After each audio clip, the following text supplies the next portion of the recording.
বন্ধুরা, আজকে আমি আপনাদের সাথে মাইক্রোসফট অফিস প্রোগ্রামের 4টি গুরুত্বপূর্ণ টিপস অ্যান্ড ট্রিক্স শেয়ার করব। বিশেষ করে আমরা যারা মাইক্রোসফট ওয়ার্ড এবং পাওয়ার পয়েন্টে কাজ করি তাদের জন্য এই টিউটোরিয়ালটি অনেক হেল্পফুল হবে বলে আমি মনে করি। এই 4টি টিপস অ্যান্ড ট্রিক্সের ব্যবহার এখন আমরা প্র্যাকটিক্যালি দেখব। তাহলে আর দেরি নয়, চলুন বন্ধুরা শুরু করা যাক।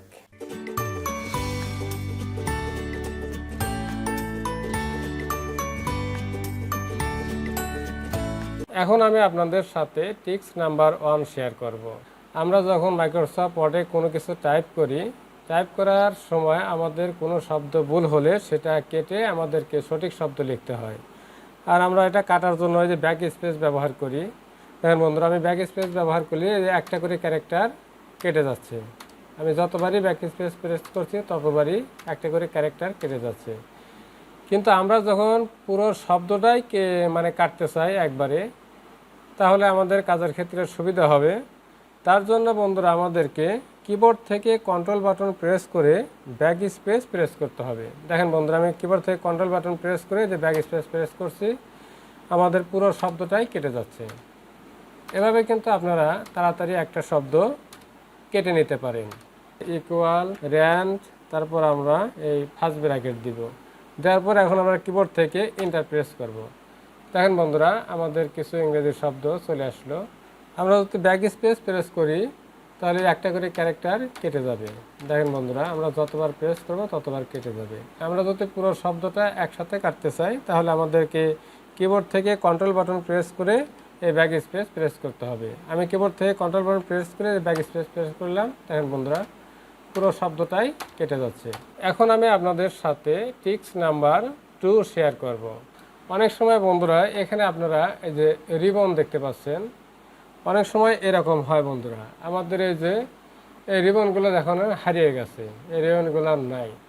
এখন আমরা যদি কোনো একটা শব্দ বোল্ড করতে চাই বা এই শব্দটা নিচে আন্ডারলাইন করতে চাই বা সেন্টার জাস্টিফাই যাই করতে চাই, আমরা এখন যদি হোমে ক্লিক করি, আমি হোম মেনুতে ক্লিক করলাম। দেখেন বন্ধুরা, আমাদের রিবনগুলো চলে আসলো।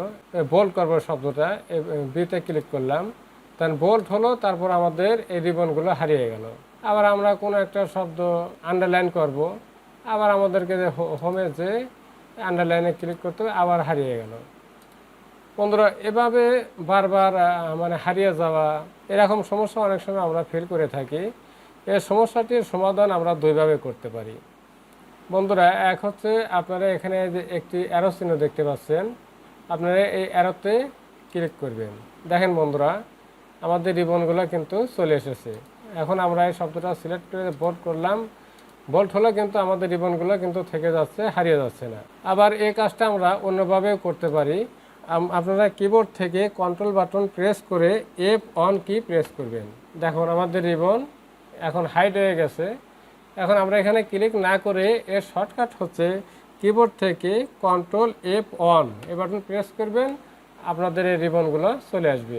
কন্ট্রোল বাটন প্রেস করে F1 একবার প্রেস করবেন, এটা হাইড হবে, আর একবার প্রেস করবেন, সেটা শো করবে। এখন আমি আপনাদের সাথে টিপস নাম্বার 3 শেয়ার করব। আমরা যখন কোনো টেক্সট কপি করতে চাই, সেটা আমরা এই যে সিলেক্ট করি। সিলেক্ট করার পর আমি কিবোর্ড থেকে Ctrl+C প্রেস করলাম, কপি হলো। আবার আমি এই যে বাংলা নাটক এটাও সিলেক্ট করলাম, সিলেক্ট করে কিবোর্ড থেকে Ctrl+C প্রেস করলাম, কপি হলো। আবার আমি এই যে বাংলা ডেট কনভার্টার এটা সিলেক্ট করে কিবোর্ড থেকে Ctrl+C প্রেস করলাম, কপি হলো। এখন যদি বন্ধুরা আমরা এটা পেস্ট করতে চাই, তাহলে আমরা এই 3টা জিনিস কপি করেছি। আমরা সর্বশেষ কপি করেছি বাংলা ডেট কনভার্টার।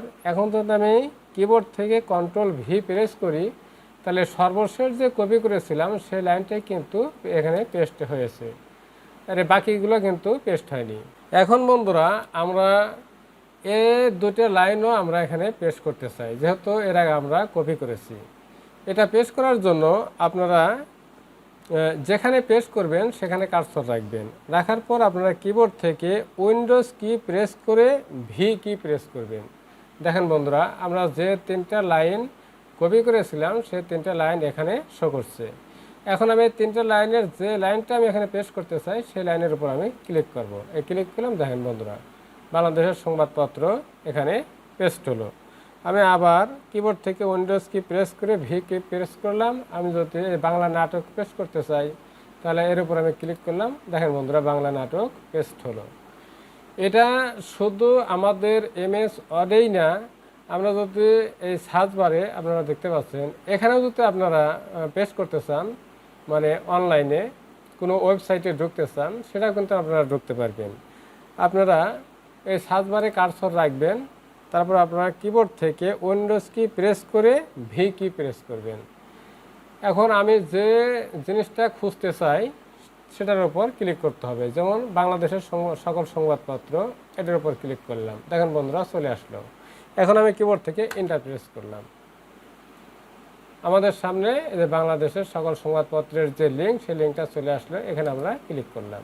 আমরা যে সংবাদপত্রে ঢুকতে চাই সেই সংবাদপত্রের নামের উপর ক্লিক করব। আমি এই যে প্রথম আলোর উপর ক্লিক করলাম। দেখেন বন্ধুরা, প্রথম আলোর সংবাদপত্রের যে ওয়েবসাইট, সেই ওয়েবসাইটে আমরা প্রবেশ করলাম। আর এই ক্লিপবোর্ডটা আপনারা ব্যবহার করতে পারবেন শুধুমাত্র যারা উইন্ডোজ 10 ব্যবহার করেন তারা। আর যারা উইন্ডোজ 10-এর নিচের ভার্সনগুলো ব্যবহার করেন, যেমন উইন্ডোজ 7, উইন্ডোজ 8.1 ইত্যাদি, তারা কিন্তু এরকম ক্লিপবোর্ড ব্যবহার করতে পারবেন না। তাদের জন্য আরেকটা মাধ্যম আছে, সেটা হচ্ছে বন্ধুরা, এখন আমি আপনাদের সাথে টিক্স নাম্বার 4 শেয়ার করব। এখানে ক্লিপবোর্ড আছে বন্ধুরা, আপনারা এই অ্যারোতে ক্লিক করবেন। বাংলাদেশের সকল সংবাদপত্রটা সিলেক্ট করে কিবোর্ড থেকে Ctrl+C প্রেস করলাম, কপি হলো। এই কপিটা কিন্তু এখানে চলে আসলো। আবার বন্ধুরা, এখানে আমি বাংলা নাটক সিলেক্ট করলাম, তারপর কিবোর্ড থেকে Ctrl+C প্রেস করলাম, এই যে কপি হয় এখানে চলে আসলো। আবার বন্ধুরা, এই যে বাংলা ডেট কনভার্টার, এটা সিলেক্ট করে আমি কিবোর্ড থেকে Ctrl+C প্রেস করলাম, চলে আসলো এখানে। বন্ধুরা, এখন আমি যেখানে যেখানে পেস্ট করবো সেখানে কার্সর রাখবো। রাখার পর এই তিনটার যে লাইনটা আমাদের প্রয়োজন সেই লাইনের উপর আমি ক্লিক করবো। এখানে আমি ক্লিক করলাম। দেখেন বন্ধুরা, এই লাইনটা এখানে চলে আসলো। এই বাংলা নাটক, এর উপর ক্লিক করলাম, চলে আসলো। এই বাংলা ডেট কনভার্টার, এর উপর ক্লিক করলাম, চলে আসলো। এভাবে কিন্তু আপনারা এই ক্লিপবোর্ডটি ব্যবহার করতে পারেন। আর এই ক্লিপবোর্ডটি আপনারা উইন্ডোজের প্রায় সকল ভার্সনেই পাবেন। তাহলে বন্ধুরা, ভিডিওটি আজ এ পর্যন্তই। আপনারা সবাই ভালো থাকবেন, সুস্থ থাকবেন। পরবর্তীতে কথা হবে অন্য কোনো বিষয় নিয়ে। আল্লাহ হাফেজ।